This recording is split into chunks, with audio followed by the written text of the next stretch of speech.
Hello gamers, and welcome to the first edition of In the Dark with your host Jet.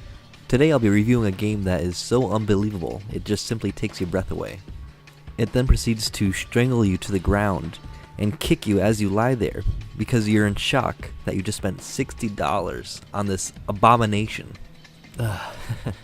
Without any further ado, here is Resident Evil Operation Raccoon City.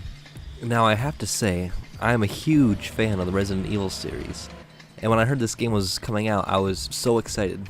Unfortunately, when I got home, all I wanted to do was cry.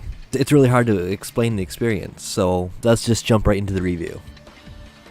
First, let's take a look at the trailer. In the trailer, you see the wolf pack viciously hunting down Raccoon City police officers, and then eventually they get to the US Special Forces, and then they even go to battle with them, and you're thinking, now this looks badass. I can't wait to play this game. Then you're given the opening of the actual game. Copy. Stand by.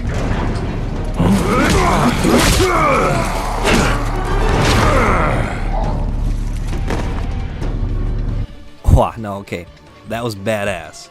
But of course, this isn't a character you play, this is Hunk. We now introduce Delta Team, aka Wolfpack. Name's Belway. Nice to meet you, Mr. Death. My name is Bertha. Ready to play. Vector here. Good to see you again, sir. Call me Lupo. Delta Team Squad Lead. Now wait, hold on a minute. First of all, ready to play? Really? And secondly, the trailer has portrayed this team as badass, near renegade, I'm going to kill everything in sight, Umbrella Tactical Team. And here they're being obedient and respectful of Hunk, and that's just one of the lamest intros I've ever seen. You did not expect this for this team, and sadly it just goes downhill from here.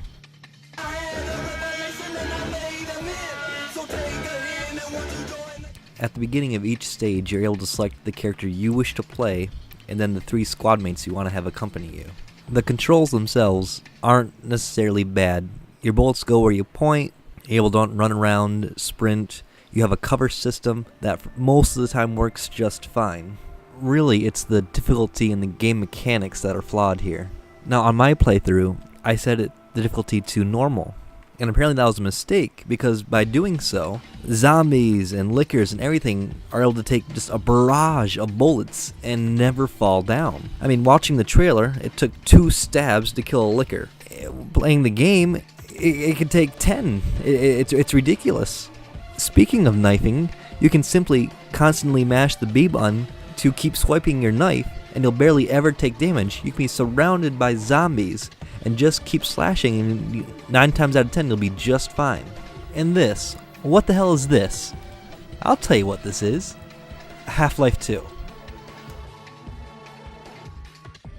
And one of the absolute worst parts of the gameplay is if you ever find yourself in trouble, all you have to do is run through the level. Here I am, I had a hard spot, so what I did is I just picked up the item and ran through all the mobs. My whole team's dead. The mobs are somewhat chasing me, but all I have to do is get to the checkpoint, and then everything behind me will clear, everybody will be alive again, and I can continue as if nothing happened. I beat probably half of the levels just by doing this. The boss battles are also a joke. If their AI works, the only one that even gave me any trouble was fighting the 2 tyrants, because they took thousands of rounds to take down. In this video you can see my fight with Nikolai, and my fight with Nemesis was no better. Complete disappointment. All in all, the gameplay is functional, but it is still quite broken.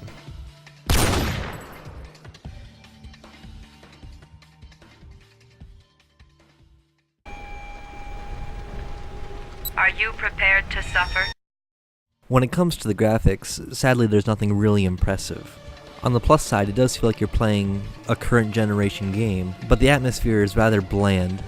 The zombies are repetitive, just wearing different colored shirts, and possibly most frustrating of all is that the bosses kind of have a cartoony feel. They're a bit blocky even, bulkier, and I'm not sure why Slant 6 decided to do that with this game.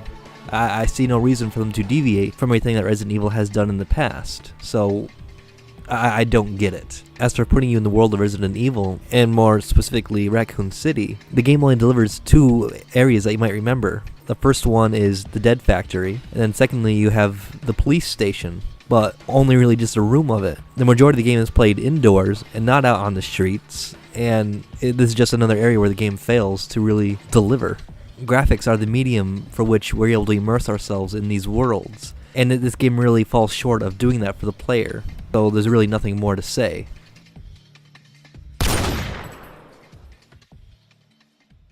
I wonder if it's still there. How do you know about that? Aren't you Maria?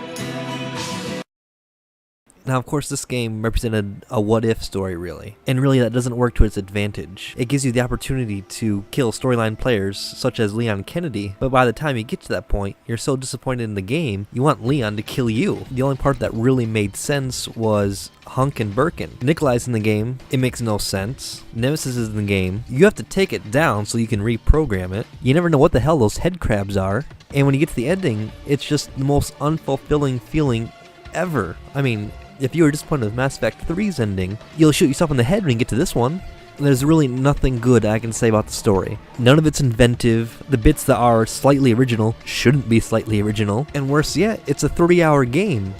And that's playing alone on normal difficulty. There's so much Resident Evil lore, and this game makes a mockery of it. And in the world, though this can relate back to game mechanics, there's ammo everywhere. I don't recall that in any Resident Evil games.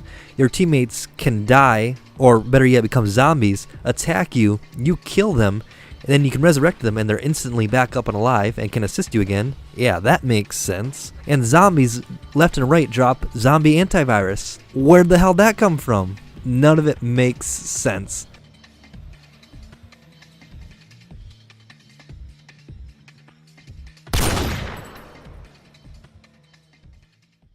Would you kindly? Powerful phrase. The audio is completely uninspiring. And just listening to this clip, my gun sounds like a toy. The infected sounds are there. Ricochet bullets, okay. But there's a bit of ambience, but not much. The musical score is a complete failure. I don't actually even recall any music from the game, but the other editors assured me it was there and showed me the official soundtrack. I can't believe they actually have that. But there was one sound effect that caught my attention. Now what the hell was that? Okay, they didn't quite line up, but that's what I thought of every time I heard it. I mean, really, since when do you resurrect people and it makes that sound?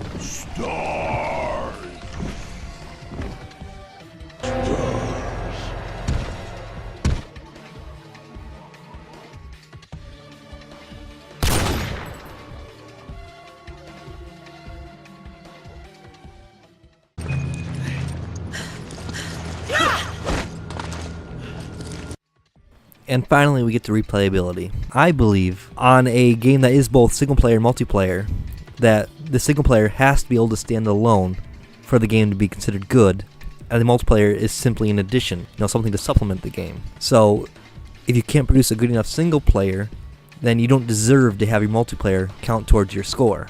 As such, the game has 2 endings, extremely poorly set up. In the end, both are a joke, and neither are worth seeing, so what's the point?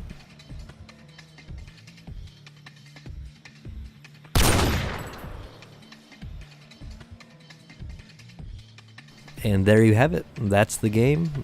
That's my take on it. And I'm sorry this was my first show and the game was so terrible. I mean, who would have guessed it? The final score for the game is 2.5. Now you think my math's off, but no, it's not. The game pissed me off. It gets a 2.5. Look, the back of the cover even tries to warn you about this game.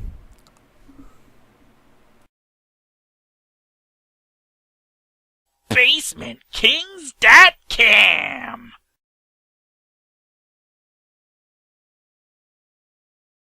And if you don't like my review, here's a moose.